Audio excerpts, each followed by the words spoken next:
pertanyaan berikutnya dari kolom chat ya, dari kolom chat ini dari Bu Titin Amalia. Konteksnya adalah eh, kita tahu bahwa apa namanya perempuan itu punya kewajiban untuk tinggal di rumah, Ustadz, untuk berada di rumah. Tapi kondisinya ketika dia di rumah dan tidak bekerja, maka kebutuhannya tidak terpenuhi. Kalau si perempuan tidak bekerja. Nah, fikih prioritas ini memandangnya seperti apa, Ustadz? Memilih untuk di rumah kebutuhannya tidak terpenuhi atau tetap bekerja. Perempuan bekerja ini mau mencari makan atau mau mencari lebih? Kalau cari makan, makan pokok. Kalau mau cari lebih, apa yang mau dicari perempuan di luar itu? Gaji suami udah cukup. Kalau mau mencari lebih, adakah yang lebih daripada punya anak soleh? Kesuksesan perempuan adalah ketika punya anak soleh dan solihah.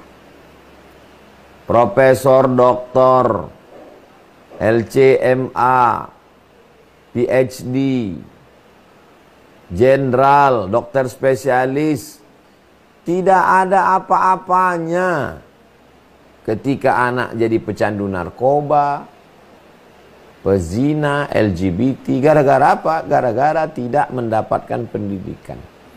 Prestasi tertinggi perempuan adalah menjadi pendidik, pembentuk anak soleh. Penghargaan tertinggi perempuan bukan Grammy Award, bukan dari penghargaan internasional. Penghargaan tertingginya adalah dapat amal jariah, dapat surga, dapat mahkota dari cahaya. Jadi setiap perempuan mesti menanamkan itu dalam pikirannya. Apa yang mau ku cari ini sekarang keluar rumah dengan mudarat yang luar biasa.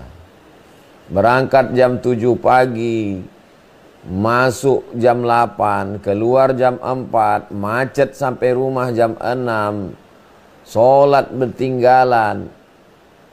Kecuali memang untuk cari makan. Suami cacat, nauzubillah, pengangguran, ini cari makan nih Pak Ustadz. Oke lah, dengan syarat dan ketentuan berlaku. Tapi kalau cuma mau cari lebih, adakah yang lebih daripada punya anak soleh? Adakah yang lebih dari surga Jannatul Firdaus? Perempuan-perempuan perlulah merenung sejenak tentang skala prioritas. Tak sebanding antara duit yang didapat dengan mudarat yang diterima. Anak kehilangan kasih sayang, kehilangan perhatian, suami. Banyaklah berita yang kita tonton, kita lihat hari ini akibat dari perempuan yang meninggalkan sangkarnya, meninggalkan tempatnya. Waqarna fi buyutikunna. Saya tetap yang jalan tengah. Maksud jalan tengah ini saya bukan pendapat perempuan gak boleh sama sekali. Boleh dengan syarat dan ketentuan berlaku. Demikian. Wallahu a'lam bishawab. Assalamualaikum warahmatullahi wabarakatuh. Waalaikumsalam warahmatullahi wabarakatuh. Yang ingin saya sampaikan terkait menyikapi malam tahun baru, dan saya juga sering menjadi sebagai penggagas bahwa ketika malam tahun baru itu mengajak jamaah untuk pergi ke masjid dan melakukan kegiatan zikir. Nah, itu adalah hal yang sering kami lakukan sebagai upaya untuk menangkal generasi muda agar mereka bisa mengalihkan dan membiasakan kebudayaan di malam 1 Januari.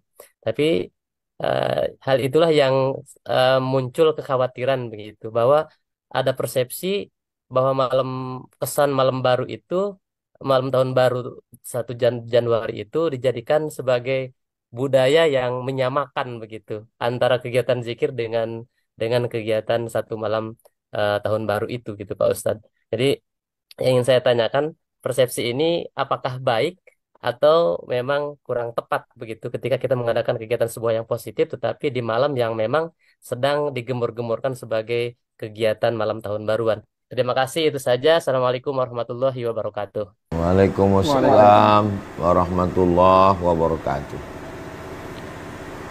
Saya membuat acara zikir malam tahun baru. Lalu dituduh orang, Ustadz merayakan malam tahun baru. Enggak, saya enggak merayakan malam tahun baru. Kenapa Ustadz berzikir? Iya, saya tiap malam memang zikir. Yang Ustadz baca apa? Yang saya baca 10. Astaghfirullahalazim. Alhamdulillah rabbil alamin arrahmanir rahim. Qul huwallahu ahad, Allahus samad. Qul rabbil falaq, rabbin nas. Alif lam mim zalikal kitabul la raiba fih. Allahu la ilaha illallahul qayyum. Lillahi ma fis samawati wa ma fil ard. Allahumma shalli ala sayyidina Muhammad wa ala ali sayyidina Muhammad. Afdalu dzikri la ilaha illallah. Zikir ini memang saya baca tiap malam. Tiap malam memang saya baca zikir ini. Jamaah pun saya ajak tiap malam membaca zikir. Lalu ketika dibaca malam 31 malam 1, apakah saya mesti berhenti baca zikir hanya gara-gara malam tahun baru? Kan enggak. Ustadz kok enggak zikir malam ini ya? Ya aku sebetulnya tiap malam zikir, tapi malam tahun baru ini enggak zikir. Kok enggak zikir? Itu jawaban pertama. Ceramah. Saya ceramah malam tahun baru. Memang tiap malam saya ceramah. Sabtu kemarin di Aceh, Ahad di Aceh, Selasa di Aceh.